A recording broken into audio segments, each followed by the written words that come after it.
Hello friends, आज हम जानेंगे कि root canal treatment step by step कैसे एक प्रक्रिया को अंजाम दिया जाता है। क्योंकि सबसे ज़्यादा लोग डरे हुए होते हैं जब दर्द होता है, तो उसमें ज़रूर पूछना चाहते हैं सिंगल सिटिंग होगी या मल्टीपल सिटिंग्स होगी। तो आज फ्रेंड्स हम इसी बारे में चर्चा करेंगे। मैं doctor Praveen Bhatia, director Bhatia Dentopulse, Janakpuri, New Delhi. एक सीनियर डेंटल होने के नाते मैं आपको बिल्कुल सही जानकारी देने की कोशिश करता हूं। तो आरसीटी स्टेप बाय स्टेप। सबसे पहला स्टेप, इंजेक्शन लगाया जाता है। कई लोगों को इंजेक्शन लगाने में भी प्रॉब्लम होती है, तो एक टॉपिकल स्प्रे आता है या जेल आती है, उसके ऊपर आप अप्लाई कर दें तो निडल के प्रिकिंग का पेन भी नहीं होता है। Step number 2, access opening means एक ड्रिलिंग के माध्यम से राउंड बर से हम दांत के चैम्बर को ओपन करते हैं। ड्रिल करते हुए बिल्कुल सेंटर से हम कैनाल्स तक पहुंचने की कोशिश करते हैं, और उसके चैम्बर को जब ओपन किया तो एकदम एक ऐसी नॉइस सी आती है जब वो बर फ्री हो जाता है। जब तक दांत रहता है तो बड़ी इरिटेटिंग सी एक नॉइस सी आती है आपको। जो ही चैम्बर ओपन होगा तो वो दांत की आवाज भी बदल जाएगी और हमें डेंटिस्ट को पता लग जाता है कि चैम्बर तक हम पहुंच गए हैं। एक साथ साथ एक्सरे भी ले लिया जाता है, जिससे ये भी पता रहे कि कितने मिलीमीटर के बाद वो चैम्बर है। Next step is finding the canals means जब हम 10 नंबर से सबसे पतली वाली जो नर्व्स होती हैं, जो नीडल्स होती हैं, रीमर्स कहें, ब्रोचेस कहें, उससे हर एक सक्षम डेंटिस्ट कोशिश करता है कि पूरी कैनाल्स को ढूंढ लिया जाए। नॉर्मली सामने के 3 दांतों में, अपर और लोअर में एक एक सिंगल कैनाल होती है। प्रीमोलर्स में 2 कैनाल्स होती हैं, और मोलर्स में मल्टीपल कैनाल्स या कहें 3 या 4, कभी कभी 5 भी होती हैं, लेकिन नॉर्मली 3 to 4 कैनाल्स होती हैं। तो उसको ढूंढने का प्रयास किया जाता है। जब आपने ढूंढ ली कैनाल्स, आपने एक फिर एक्सरे लिया। उस एक्सरे में यह पता लग जाता है कि आपकी जो एक्सेस ओपनिंग हुई है वो ठीक हुई है। नेक्स्ट स्टेप, उसके बाद उनका बायोमैकेनिकल प्रोसीजर किया जाता है। उसको अच्छे से मेडिसिन से वॉश किया जाता है, और साथ के साथ उन कैनाल्स जो हमने 10 नंबर या 15 नंबर से ढूंढी, ग्रेजुअली हम उसके विड्थ को इंक्रीज करते चले जाते हैं। ये आजकल मैनुअल भी होता है, प्रोटेपर से भी होता है, और उसके साथ साथ रोटरी एक मैकेनिज्म होता है, मैकेनिकल प्रोसेस से भी उसको एनलार्ज कर दिया जाता है। जब तीनों कैनाल्स, मान लीजिए मोलर है तो तीनों कैनाल्स या चारों कैनाल्स अच्छे से क्लियर हो गई, और हमने ब्रूचेस से उसके अंदर जो डेब्रीज है वो निकाल दी, आपकी सेंसेशन भी खत्म हो गई, तो उसको हम नेक्स्ट स्टेप में बायोमैकेनिकल प्रोसीजर से उसको हम अच्छे से मेडिसिन से वॉश करते हैं।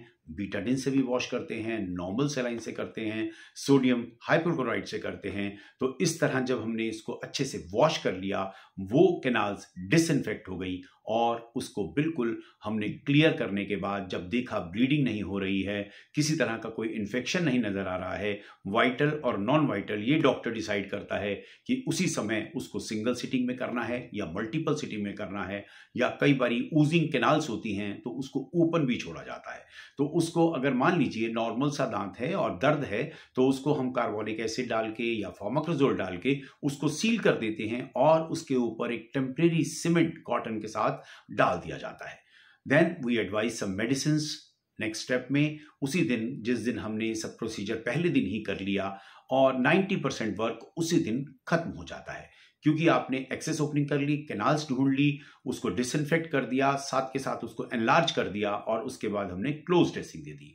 और क्लोज ड्रेसिंग देने के बाद 5 दिन की नॉर्मली हम मेडिसिन देते हैं, एक एंटीबायोटिक्स का कवर और एक लाइट सा पेन किलर, और बहुत सीवियर पेन के लिए हम कैटरॉल DT एडवाइस करते हैं, और पेशेंट को ये हिदायत देते हैं कि वार्म सलाइन गार्गल जरूर करते रहें, क्योंकि गम्स के थ्रू इन्फेक्शन आपका कम होना शुरू हो जाएगा, स्वेलिंग भी नहीं आएगी।